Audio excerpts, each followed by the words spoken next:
嗨，大家好，我是大明，这里是 D-Min Studio。最近我会来聊聊我自己的舞台经验，还有这几年在教学上学生所遇到的困难，也把解决方法分享给你，希望对正在吹口琴的你有帮助。今天我们来讲贝斯口琴的喉咙断音。喉咙断音这个技巧在所有的口琴种类里面，它都是相通相似的，所以你只要会其中的一种，那你就复制贴上到其他的口琴种类乐器上，这样就可以了。喉咙断音的动作原理是这样：你先把喉咙闭紧，有体内往外送气之后，你会发现，因为你喉咙闭紧，所以气出不去。然后你瞬间把喉咙打开，它的气流就会流到你的口琴里面，就会产生出断音的这个声音。喉断音的特色是它具有力道，而且它听起来也不会很突兀，所以你在吹奏流行歌的时候，在吹奏一些古典乐，它其实都非常的适用。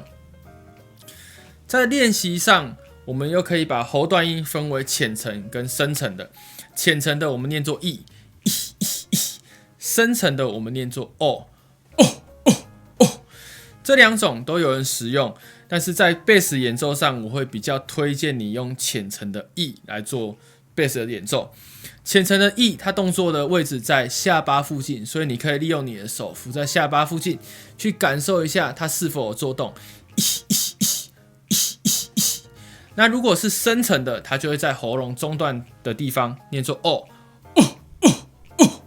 好，所以我会比较推荐你用浅层的 E 作为贝斯的演奏使用，因为浅层的 E 在吹奏上比较容易控制，而且它可以速度比较快，这样你在吹奏一些断音的时候，听起来就会比较干净、比较利落一点。第一个片段是由台湾 Judice 口琴乐团所编写的《神鬼奇航》组曲。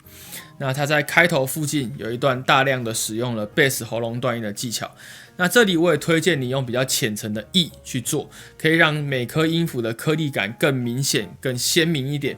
也可以让你的拍子更加稳定，然后音色更加扎实。那我就吹一小段给大家听。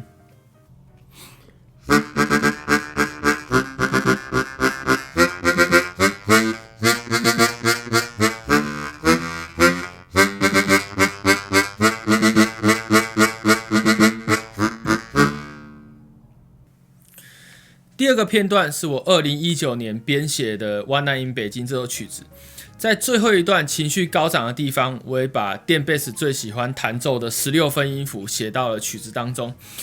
这里如果你大量的使用喉咙断音的技巧，你就可以把这个16分音符吹得更细致，吹得更清楚，也可以把情绪堆叠得更完整。一样吹给大家听。